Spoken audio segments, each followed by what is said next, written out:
ಇದೇ ರೋಡಲ್ಲಿ ಹಾಕೋದು ಮೇಡಮ್. ಏನು ಅಂಗಡಿ ಹಾಕ್ತಾ ಇದ್ರಿ? ನಾವು ರೋಡಲ್ಲಿ ಬಟ್ಟೆ ವ್ಯಾಪಾರ ಮಾಡ್ತೀವಿ. ನಾವೇನು ಡಬ್ಬ ಇಟ್ಕೊಂಡು ವ್ಯಾಪಾರ ಮಾಡೋರಲ್ಲ, ಏನಲ್ಲ. ಬೆಳಿಗ್ಗೆ ತಂದು ಹಾಕ್ತೀವಿ, ಸಂಜೆ ಪ್ಯಾಕ್ ಮಾಡ್ಕೊಂಡು ಹೋಗ್ತೀವಿ. ಬಟ್ ನಮಗೆ ಭಾಳ ತುಂಬ ಎಲ್ಲೋಯ್ತು ಅಂಗಡಿ ಮತ್ತೀಗ? ಈಗ ಎತ್ತಿಸ್ಬಿಟ್ಟಿದ್ದಾರೆ ಮೇಡಮ್. ಕೃಷ್ಣ ಬೈರೇಗೌಡರು ಏನೋ ಎಲ್ಲ ಕ್ಲೀನ್ ಮಾಡಬೇಕು ಅಂತ ಹೇಳಿದಾರಂತೆ. ಅದರಿಂದ ಎಲ್ಲ ನಮ್ಮನ್ನು ಎತ್ತಿಸಿದ್ದಾರೆ. ಯಾರು ಎತ್ಸಿದ್ದು ಯಾರು? BBMP ಅವ್ರು ಬಂದು ಎತ್ತಿಸಿದ್ದಾರೆ. ಯಾವತ್ತು ಎತ್ಸಿದ್ರು? 1ನೇ ತಾರೀಕಿಂದ ಮೇಡಮ್ ಎತ್ತಿಸಿರೋದು ನಮ್ಮನ್ನು. ಮತ್ತೀಗ ಮುಂದಕ್ಕೆ ಏನು ಮಾಡ್ತೀರಿ? ಮುಂದಕ್ಕೆ ಏನು ಮಾಡೋದು ಮೇಡಮ್, ನಾವು ಏನು ಮಾಡೋದು ಅಂತ ನಮಗೆ ಗೊತ್ತಾಯ್ತಲ್ಲ. ಬಟ್ ಇಲ್ಲೇ ಈಗ ಒಂದು 15-20 ವರ್ಷದಿಂದ ವ್ಯಾಪಾರ ಮಾಡ್ಕೊಂಡಿದ್ದೀವಿ. ಇನ್ನೂ ಹಳಬ್ರು ಇದ್ದಾರೆ ವ್ಯಾಪಾರ ಮಾಡೋರು, ಇವರೆಲ್ಲ ಇದ್ದಾರೆ. ತುಂಬ ಕಷ್ಟ ಆಯ್ತಾ ಇದೆ ಜೀವನ ಮೇಡಮ್. ನಾವು ಹಿಂಗೆ ಬೆಳಿಗ್ಗೆಯಿಂದ ಬರ್ತೀವಿ, ಬೇರೆ ಕೆಲಸ ಗೊತ್ತಿಲ್ಲ. ಬಟ್ ನೋಡೋಕ್ಕಷ್ಟೇ ಹಿಂಗಿರ್ಬೋದು. ಬಟ್ ನಾವು ಯಾರು ಎಜುಕೇಷನ್ ಮಾಡಿದವರಲ್ಲ, ಆರಾಮಾಗಿ ವ್ಯಾಪಾರ ಮಾಡ್ಕೊಂಡಿದ್ದು. ನಾವೇನು ಡಬ್ಬಗಳಿಟ್ಟಿಲ್ಲ, ಏನಿಟ್ಟಿಲ್ಲ. ಬಟ್ ಹಿಂಗೆ ಹಾಕ್ತೀವಿ, ಬೆಳಿಗ್ಗೆ ಸಂಜೆ ಎತ್ಕೊಂಡು ಹೋಗ್ತೀವಿ. ಬಟ್ ಅದಕ್ಕೂ ಇದು ತುಂಬ ತೊಂದರೆ ಮಾಡ್ತಾಯಿದ್ದಾರೆ ಮೇಡಮ್. ನಮಗೆ ಕಾಂಗ್ರೆಸ್ ಅಂದರೆ ಒಂದು ಭರವಸೆ ಅಲ್ಲ ಮೇಡಮ್ ಜನಗಳಿಗೆ. ಯಾವ ಥರ ಅಂತ ಅಂದರೆ, ಈಗ ಹಿಂದೆಯಿಂದ ಹೇಳ್ತಾರೆ, ಅವಾಗಿಂದನೂ ಹೇಳೋದೇನೆಂದರೆ ಬಡವ್ರಿಗೋಸ್ಕರ ಪಕ್ಷ ಅಂದರೆ ಕಾಂಗ್ರೆಸ್ ಪಕ್ಷ ಅಂತಾರೆ. ಬಟ್ ಇವತ್ತಿಗೆ ಬಡವ್ರು ಹೊಟ್ಟೆ ಮೇಲೆ ಹೊಡೆದು ಅವ್ರ ಅಧಿಕಾರಗಳು ನಡೆಸ್ತಾ ಇದ್ದಾರೆ. ತುಂಬ ಈಗ ನೀವು ಇಲ್ಲಿ ಅಂಗಡಿ ಹಾಕ್ತೀರಿ, ಜನಕ್ಕೆ ಓಡಾಡಕ್ಕೆ ಜಾಗ ಇಲ್ಲ. ಹಿಂಗೆ ನೋಡಿ ಅಲ್ಲಿ ಹಂಗೆಲ್ಲ ರೋಡಲ್ಲಿ ಓಡಾಡ್ತಾರೆ. ಏನಾದ್ರು ಆಕ್ಸಿಡೆಂಟ್ ಆಗಿ ಅವ್ರ ಜೀವ ಹೋದ್ರೆ ನೀವು ಜವಾಬ್ದಾರಿ ಹೊತ್ಕೊಂತೀರಾ ಅಂತ ಕೇಳ್ತಾರೆ. ಇಲ್ಲ ಮೇಡಮ್, ಯಾರು ಆ ಥರ ಇಲ್ಲಿ ಇವತ್ತರೆಗೂ ನಾವು ಮಲ್ಲೇಶ್ವರ ಇಲ್ಲ ಆಗಿಲ್ಲ. ನಿಮ್ಮ ಒಬ್ರಿಗೆ ಬಿಟ್ಟರೆ ಬೇರೆಯವರು ಕೇಳ್ತಾರೆ ಅದನ್ನೇ ಅಲ್ವಾ? ಬೇರೆ ರೋಡ್ನಲ್ಲೂ ಕೇಳ್ತಾರೆ. ಬೇರೆ ರೋಡಲ್ಲಿ ಎಲ್ಲೂ ಕೇಳ್ತಾ ಇಲ್ಲ ಮೇಡಮ್. ಇಷ್ಟು ಅಂತ ಇಲ್ಲಿ ಶಾಪಿಂಗು ಅಂತಲೇ ಇದೇ ರೋಡು ಇಷ್ಟೇ ರೋಡು ಅಂತ ಇರುತ್ತೆ. ಅಷ್ಟು ಬಿಟ್ಟರೆ ಆಗುತ್ತಲ್ಲ. ಮಲ್ಲೇಶ್ವರಮ್ಮು, ಜಯನಗರ, ಬೇರೆ ಬೇರೆ ಈಗ ಮಲ್ಲೇಶ್ವರಮಲ್ಲಿ ನಿಮಗೆ ಬಿಟ್ಟರೆ ಬೇರೆ ಫುಟ್ಪಾತ್ ಅಂಗಡಿಯವರು ಕೇಳ್ತಾರೆ, ಬೀದಿ ವ್ಯಾಪಾರಿಗಳು ಕೇಳ್ತಾರೆ. ಜಾಗದಲ್ಲಿ ಏನಿಲ್ಲ ಮೇಡಮ್. ಈಗ ಒನ್ ವೇ ಮಾಡಿದಾರಲ್ವಾ, ಇಂಥ ಗಾಡಿಗಳು ನೋ ಎಂಟ್ರಿ ಮಾಡಿದ್ರೆ ಸ್ವಲ್ಪ ಗಾಡಿನೇ ಅವಾಯ್ಡ್ ಆಗುತ್ತಲ್ಲ, ಬಡವರು ಬದುಕೋತಾರಲ್ಲ. ಅವಾಗ ರೋಡಲ್ಲಿ ಗಾಡಿ ಓಡೋದು ಬೇಡ, ಗಾಡಿ ಫುಲ್ ಓಡಾಡೋದು ಬೇಡ ಅಂತಲ್ಲ. ಬಟ್ ಯಾವ್ದಾದ್ರು ಒಂದು ಗಾಡಿ, ದೊಡ್ಡ ಗಾಡಿಗಳೇ ಯಾವ್ದಾದ್ರು ಪಕ್ಕದ ರೋಡ್ ಇರುತ್ತೆ, ಆ ರೋಡ್ಗೆಲ್ಲ ಇದು ಮಾಡಿದ್ರೆ ಅವಾಗ ಏನಾಗುತ್ತೆ, ನಮಗೆ ಅನುಕೂಲ ಆಗುತ್ತಲ್ಲ. ಬೇಡ ಬಿಡ್ರಿ, ನಿಮಗೆ ಬೇರೆ ಜಾಗ ಕೊಡ್ತೀವಿ, ಅಲ್ಲೋಗಿ ವ್ಯಾಪಾರ ಮಾಡಿ ಕೊಟ್ಟಿದ್ದಾರೆ. ಕೊಡ್ಲಿ, ಇವಾಗಲೇ ಕೊಡ್ಲಿ. ಯಾರಿದ್ದಾರೆ, ಯಾರು ಬರ್ತಾ ಇದ್ದಾರೆ ಕೊಡೋದಕ್ಕೆ, ಇವಾಗಲೂ ಬಂದು ತೋರಿಸ್ಲಿ, ಈ ಜಾಗದಲ್ಲಿ ಹಾಕಿ ಅಂತ ಹೇಳಿ ನಾವು ರೆಡಿ ಇದೀವಲ್ಲ. ಬಟ್ ಯಾವ ಜಾಗನೂ ಕೊಡ್ತಾ ಇಲ್ಲ ಅಂದಾಗ ಈಗ ಬರ್ತಾರೆ. ಇವಾಗ ನಾವು ಹಾಕಿದ್ರೆ ಇವಾಗ ರೈಡ್ ಮಾಡ್ಕೊಂಡು ಹೋಗ್ತಾರೆ ಟ್ರಾಫಿಕ್ ಅವರು. ಫೈನ್ ಕಟ್ಟಬೇಕು 5ರಿಂದ ಅಲ್ಲ, ಈಗ 200 ರೂಪಾಯಿಂದ 10,000 ರೂಪಾಯಿವರೆಗೂ ಫೈನ್ ಅಂತ ಹೇಳಿ. ದಿನ ಸಂಜೆ ಎಷ್ಟು ಇಸ್ಕೊಂಡು ಹೋಗ್ತಾ ಇದ್ರು? ಯಾರು ಇಸ್ಕೊಂತ ಇಲ್ಲ. ಬಟ್ ಇಲ್ಲ ಮೇಡಮ್, ಆ ಥರ ಎಲ್ಲ ಏನಿಲ್ಲ. ಇಲ್ಲ ಮಲ್ಲೇಶ್ವರಮಲ್ಲಿ ಆ ಥರ ಎಲ್ಲ ಏನಿಲ್ಲ. ಬಟ್ ಆರಾಮಾಗಿ ವ್ಯಾಪಾರ ಮಾಡ್ತಾಯಿದ್ರು ಮೇಡಮ್. ಯಾಕೆ ಭಯ ಮೇಡಮ್ ನಮಗೆ? ನಮಗೆ ನಿಮ್ಮನ್ನು ನೋಡಿ ಭಯ ಆಯ್ತದೆ ಅಷ್ಟೇ. ಮತ್ತೇನು ಮಾಡ್ತೀರಿ ವ್ಯಾಪಾರಕ್ಕೀಗ? ತುಂಬ ಕಷ್ಟ ಇದೆ ಮೇಡಮ್. ಏನೋ ಮಾಡ್ಬೇಕು ಅವರೇ ಕೃಷ್ಣ ಬೈರೇಗೌಡರು. ಎಷ್ಟು ದಿನ ಹಿಂಗೆ ಅಂಗಡಿ ಎತ್ಕೊಂಡಿರ್ತೀರಿ? ಮತ್ತೆ ಏನು ಮಾಡೋದು ಅಂತ ಗೊತ್ತಾಗ್ತಾ ಇಲ್ಲ ಮೇಡಮ್.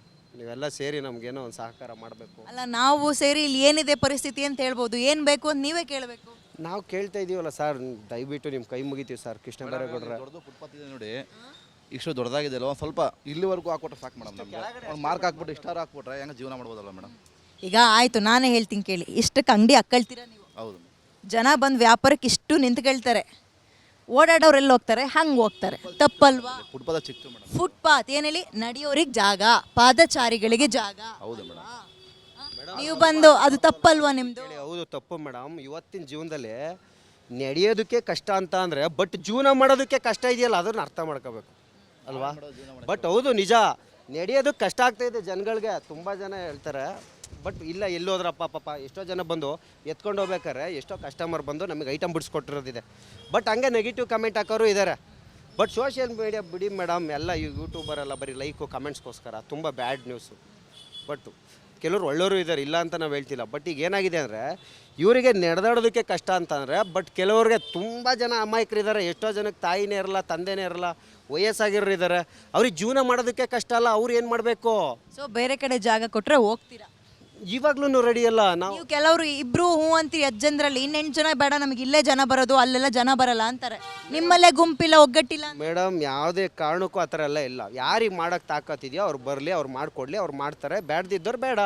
ಹೊರಗಡೆ ಎಲ್ಲಾದರೂ ಜಾಗ ಕೊಟ್ಟರೆ ಓಕೆ. ಹೊರಗಡೆ ಅಂದರೆ ಮೇಡಮ್, ನಮ್ಮನ್ನು ತಗೊಂಡೋಗಿ ಮಲ್ಲೇಶ್ವರಂ ರಿಲೇಟೇಷನ್ ಆ ಸೈಡಾ? ನಿಮ್ಮ MLA, ನಿಮ್ಮ ಮಿನಿಸ್ಟ್ರೇ ಹೇಳ್ಬೇಕೇನು ಅಂತ. ನಮ್ಮ ಮಿನಿಸ್ಟ್ರು ನಿಮ್ಮ MLAನೇ ಹೇಳಬೇಕು. ನಮ್ಮ MLA ಅಂದರೆ ಅಶ್ವಥ್ ನಾರಾಯಣ್ ಸರ. ನಮ್ಮ ಅಶ್ವಥ್ ನಾರಾಯಣ್ ಸರ್ ನಮ್ಮ ಯಾವತ್ತೂ ಏನೂ ಮಾಡಿಲ್ಲ ಮೇಡಮ್. ಪಾಪ ಫುಟ್ಪಾತ್ ಹಾಕಿದ್ದೀವಿ, ನಮಗೆ ತೊಂದರೆ ಕೊಟ್ಟಿಲ್ಲ ಅವರು. ಬಂದರೆ ಒಂದು ದಿನ ನಮ್ಮನ್ನು ಎತ್ತಿಸಿಲ್ಲ ಮೇಡಮ್. ಅವರು ತೊಂದರೆ ಯಾವತ್ತೂ ಮಾಡಿಲ್ಲ. ಬಟ್ ನಾವು ಇದೇ DK ಶಿವಕುಮಾರ್ ಸರ್ ಜೈಲಿಗೆ ಹೋದಾಗ ನಾವು ರ್ಯಾಲಿ ಹೋಗಿದ್ದೀವಿ, ಪ್ರಾಮಿಸ್ ಹೋಗಿದ್ದೀವಿ, ರ್ಯಾಲಿ ಹೋಗಿದ್ದೀವಿ. ಅಲ್ಲಿಂದ ಮತ್ತೆ ವಿಧಾನಸೌಧ ಮತ್ತು ಇದು ಫ್ರೀಡಮ್ ಪಾರ್ಕ್ ಅಂತ ನಡ್ಕೊ ಬಂದಿದ್ದೀವಿ, ಇಲ್ಲಿಗೆಲ್ಲ ಹೋಗಿದ್ದೀವಿ.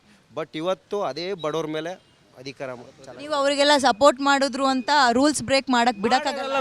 ಮೇಡಮ್ ಯಾರು ರೂಲ್ಸ್ ಬ್ರೇಕ್ ಮಾಡಬೇಕು ಅಂತ ಏನು ಹೇಳ್ತಿಲ್ಲ. ಬಟ್ ನಾನು ಹೇಳ್ತಾ ಇಲ್ವಾ, ಬರೀ ಓಡಾಡೋದಕ್ಕೆ ಕಷ್ಟ ಅಂತ ಅಂದರೆ, ಬಟ್ ಎಲ್ಲರೂ ಏನು ಫಾರಿನ್ಗೆ ಹೋಗಿ ನೋಡ್ಕೊ ಬಂದಿಲ್ಲ.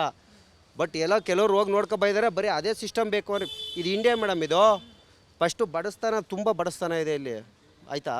ಎಲ್ಲರೂ ಫಾರಿನ್ಗೆ ಹೋದ ತಕ್ಷಣ ಎಲ್ಲ ಅಪ್ಡೇಟ್ ಆಗಿದ್ದಾರೆ. ಎಲ್ಲ ಅದೇ ಥರ ಇರಬೇಕು, ನಮ್ಮ ಬಟ್ಟೆ ಚೇಂಜ್ ಆಗಬೇಕು, ನಮ್ಮ ಜೀವನ ಚೇಂಜ್, ಅದೆಲ್ಲ ಅಲ್ಲ. ನಮ್ಮ ಇಂಡಿಯನ್ಸ್ ನಾವು ಹೆಂಗಿರ್ಬೇಕು ಹಂಗಿದ್ದೀವಿ. ಸೊ ನೀವು ಬದಲಾಗಲ್ಲ. ಆಯ್ತೀವಿ ಮೇಡಮ್. ಬದಲಾಗೋದು ಯಾವುದ್ರಲ್ಲಿ? ಫಸ್ಟ್ ಬದುಕಬೇಕಲ್ಲ ಮೇಡಮ್, ಬದುಕಬೇಕು. ಈಗ ಒಂದೇ ಸಲ ಸ್ಟೆಪ್ ಈಗ ಮುಂಚೆ ಹೇಗಿತ್ತು ಕಾಲ, ಇವಾಗ ಹೆಂಗಿದೆ, ಹಿಂಗೆ ಹೋಯ್ತಾ ಸ್ಟೆಪ್ ಆಲ್ಮೋಸ್ಟ್ ಚೇಂಜ್ ಆಗೇ ಆಗುತ್ತೆ. ಬಟ್ ಮುಂಚೆ ಇವರೇ ಚೇಂಜ್ ಮಾಡ್ತೀನಿ ಅಂದ್ರೆ ಅದೆಲ್ಲ ಆಗಲ್ಲ ಮೇಡಮ್. ಓಕೆ.